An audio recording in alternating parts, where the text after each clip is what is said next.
Assalamualaikum warahmatullahi wabarakatuh. Selamat pagi teman-teman semua. Nama saya Uswatan Hasanah dengan nomor NPM 2019-215095. Hari ini saya akan memaparkan materi mengenai kesusastraan Lekra. Sejarah Lekra. Lekra adalah lembaga kebudayaan rakyat yang didirikan pada tanggal 17 Agustus 1950 di Jakarta. Menampakkan organisasi kebudayaan yang berada di bawah naungan PKI atau Partai Komunis Indonesia. Lembaga ini merupakan federasi seni non-pemerintah yang jelas berorientasi pada komunis dengan dana yang cukup memadai, dengan sumber-sumbernya yang tak dapat dilacak dengan mudah. Lekra memiliki divisi sastra, seni rupa, seni suara, seni drama, seni film, filsafat, dan olahraga. Orang-orang yang pernah menjadi sekretaris jenderalnya pada tahun 1950 sampai 1959 yaitu adalah A.S. Darta. Pada waktu berdirinya, tercatat 15 seniman yang berdiri di belakangnya, antara lain Djobar Adjob, A.S. Darta, M.S. Asar, Herman Arjuno, Njoto, dan lain-lain. Lekra termasuk anggota Badan Musyawarah Kebudayaan Nasional, tapi Lekra sebagai organisasi yang lebih ketat daripada BMKN. Lembaga ini telah mendirikan 18 cabang di provinsi yang dikepalai oleh perwakilan-perwakilan yang merekrut para anggota lokal. Lembaga ini dalam perkembangannya menjadi sebuah badan yang homogen, yang diikat dengan erat oleh ideologi Lekra. Cabang-cabang tersebut memiliki seksi yang disebut Realis Dinamo, yakni sebuah kelompok yang aktif dalam produksi pertunjukan-pertunjukan populer yang menghibur yang disulam dengan propaganda. Adapun konsep dasar dalam sastra Lekra ini antara lain: 1. Seni untuk rakyat, 2. Politik adalah panglima, 3. Meluas dan meninggi, 4. Gerakan turun ke bawah, dan yang terakhir adalah organisasi.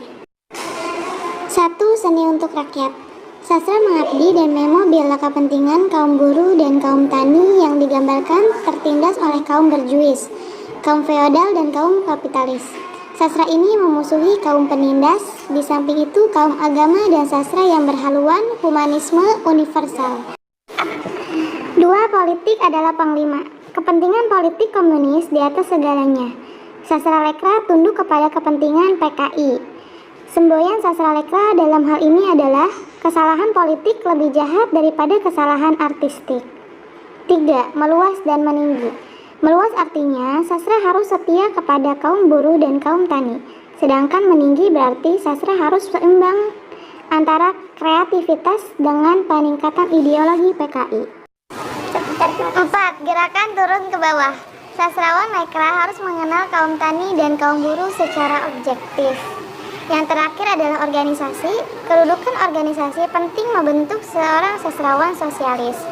Dalam organisasi tersebut, para sastrawan dapat saling memberikan kritik, saling memberi dan menerima.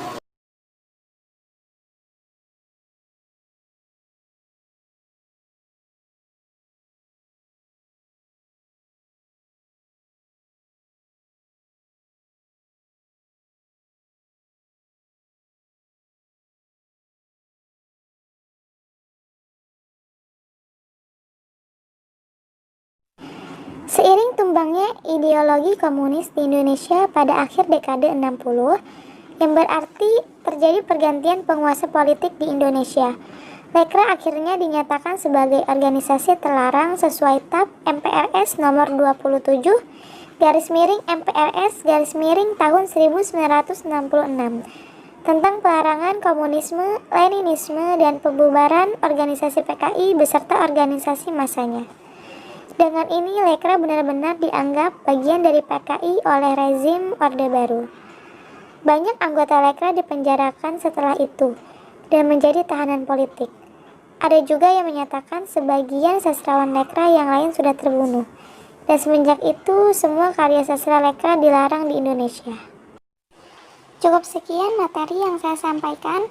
Mudah-mudahan materi ini dapat dicerna dan dipahami oleh teman-teman semuanya. Kurang dan lebihnya saya mohon maaf. Wabillahi taufiq wal hidayah. Wassalamualaikum warahmatullahi wabarakatuh.